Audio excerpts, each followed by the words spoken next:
So Universal Pictures just released You Should Have Left, that new Kevin Bacon movie, the haunted house one. And yeah, here's a spoiler for your review of You Should Have Left, which, by the way, I don't know how much there is to spoil here, but I will say the movie starts off with this music, and you're just like, what? We are in for something scary and freaking trippy, right?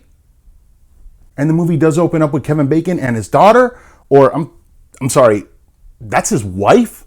If they're going for creepy, they're doing good right now because, yeah, it is creepy in like a To Catch a Predator kind of way. Yeah, the first 10 minutes of this movie, I'm waiting for Chris Hansen to pop out and be like, oh, come here, take a seat, to Kevin Bacon and start reading like transcript. I will gently cup and massage your soft breasts, kiss them, and run my tongue along them. I don't know if you ever watched the show. I freaking love that part. Have you ever seen a penis? Do you want to see mine? You can play with mine. Blank. So yeah, it was weird, but the movie does own it. The whole age difference thing, because it does bring it up over and over and over and over again. In fact, it does it so much that whenever I see their little daughter running around, all I can think about is freaking artificial insemination whenever I see her. Like, there's no way you had that shit naturally. Now let's talk about that house, because for a haunted house type movie, this is different. It's open, it's modern, it's very well lit, and there's not like a dark corner in the place.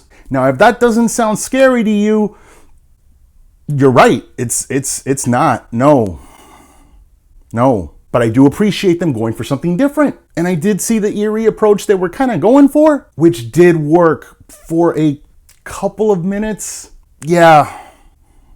As for the story, this movie really does borrow from a bunch of different other movies. Secret Window, 1408, What Lies Beneath. And even though those are 3 great movies, let me make it very clear, this is not as good as any of those 3. But you do keep watching because it's Kevin Bacon. The guy's been in so many movies. They made a game about it. And it's a fun game too if you ever played it. I even remember the guy in movies that he's not in. To this day, I think back at The Purge, and I gotta remind myself, that wasn't Kevin Bacon, that's Ethan Hawke. In my defense, I've always considered Ethan Hawke Kevin Bacon on a budget. So yeah, there's that. Bottom line is, Kevin Bacon is a staple of American cinema for decades now. And he is totally what's keeping this movie watchable throughout the first and second act, which plays very much like a drama. And in all fairness, I was on the edge of my seat, but only because I was waiting for something good to happen. And listen, the house does start to get interesting, and we do begin to get an interesting mystery going. Unfortunately, there's only like 20 some minutes left in the movie at this point. Like, no spoilers. There's a scene that I won't get into with a creepy tub in a dark dungeon room thing, and artificial insemination walks in that room. Great mood, great scene, but where was it like an hour ago? And yeah, once this movie does commit to being like a haunted house type thriller, you know, what it advertised itself as in the